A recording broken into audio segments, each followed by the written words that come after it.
Il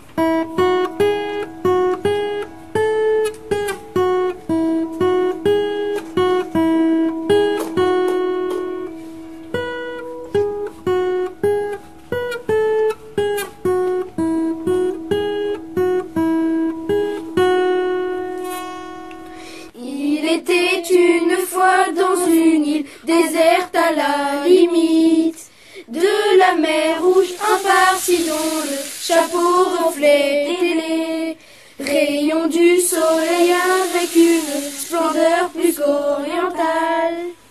Le Parsi vivait au bord de la mer Rouge avec rien d'autre que son chapeau, son couteau et un fourneau de cuisine du genre auquel il ne faut surtout pas toucher.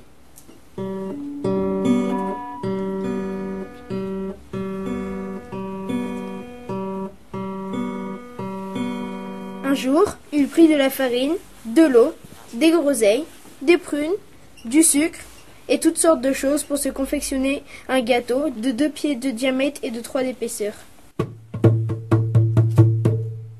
Il s'agissait d'un mets supérieur. Ça, c'est de la magie.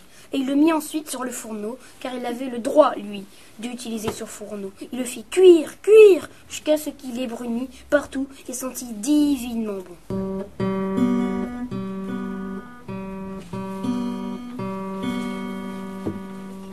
Mais au moment où le Parsi allait manger le gâteau,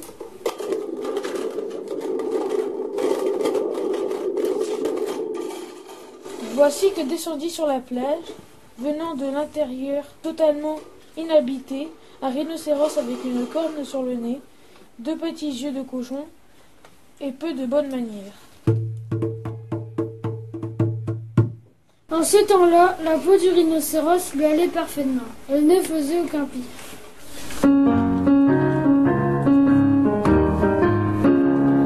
Il ressemblait tout à fait à un rhino d'Arc de Noé, mais bien sûr un beaucoup plus gros.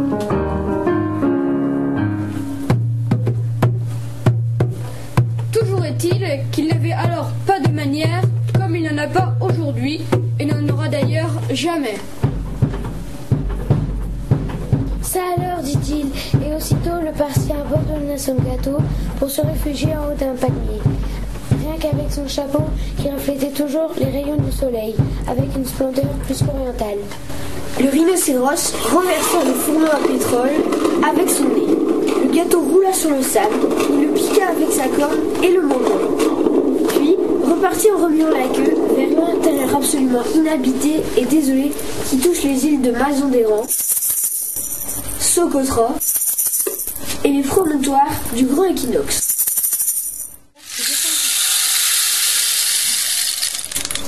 Alors, le Parsi descendit de son palier et resta à ce cas suivant que je vais te rapporter, puisque tu ne le connais pas.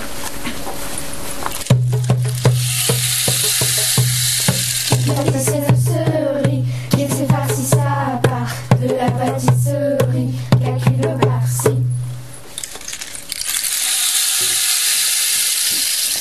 Ce qui voulait en dire bien plus que tu ne pourrais le croire. Pourquoi ?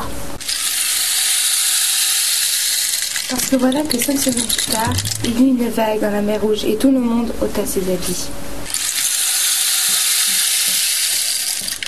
Le Parsi ôta son chapeau, mais le rhinocéros enleva sa peau et se la jeta sur l'épaule pour descendre se baigner.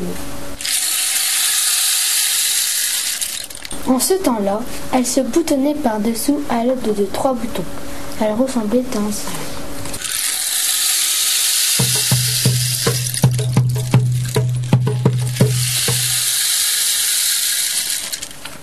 Le rhinocéros ne dit rien au sujet du gâteau du Parsi car il avait mangé un entier et il n'avait jamais eu de manière, ni alors, ni maintenant, ni plus tard. Il avança dans l'eau en se dandinant et en soufflant les bulles par le nez. Il avait laissé sa peau sur la plage. Dansa autour de sa peau et se frotta les mains. Or, le Parsi passait par là et il trouva la peau. Il sourit et son sourire fit 2 fois le tour de son visage. Ensuite, il regagna son campement et remplit son chapeau de miettes de gâteau. Car Le Parsi ne mangeait que des gâteaux et nettoyait jamais son campement. Puis il dansa autour de sa peau et se frotta les mains. Il prit la peau et secoua la peau. Il frotta la peau. Puis il incrusta de vieilles miettes de gâteau, et de quelques groseilles brûlées, autant qu'elle pouvait en contenir. Puis il grimpa en haut de son palmier et attendit que le rhinocéros sorte de l'eau et remette sa peau. Ce que fit le rhinocéros. Puis il dansa autour de sa peau et se frotta les mains. Il boutonna les 3 boutons et ça le râpait comme des miettes dans un lit. Il voulut se gratter, mais cela ne fit qu'aggraver les choses. Alors, il s'allongea sur le sable et se roula encore, et chaque fois qu'il se roulait, les miettes de gâteau le démangeaient davantage et de pied en pied. Puis il dansa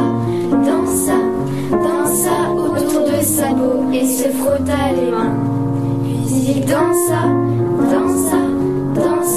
autour de sa peau et se frotta les mains. Alors il courut jusqu'au palmier et se frotta, et se frotta, et se frotta encore. Il se frotta tant et si fort que sa peau fit un grand pli derrière ses épaules et un autre pli en dessous, là où se trouvaient d'origine les boutons. Mais il les avait fait sauter à tant se frotter, et il fit d'autres plis sur les pattes.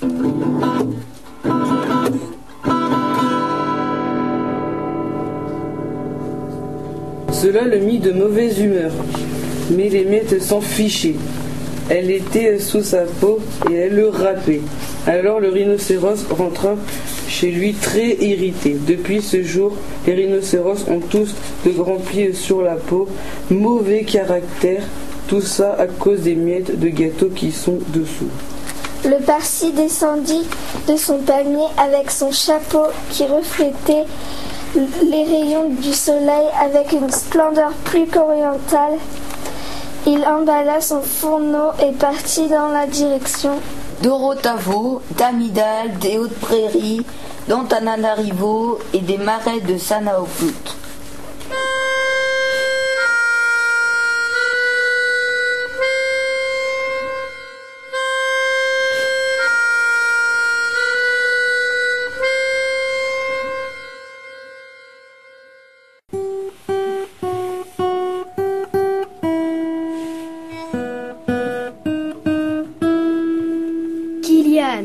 Ryan, Ewen, Clément, Mathéo.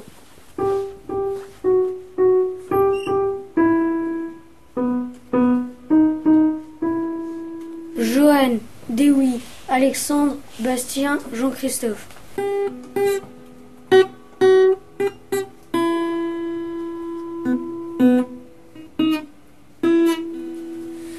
Marion, Laurine, Lauriane, Maxine et Aziz.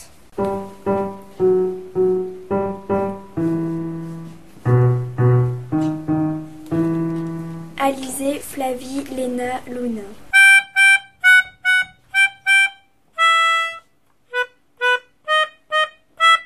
Dylan, Joséphine, Dorian et Clément.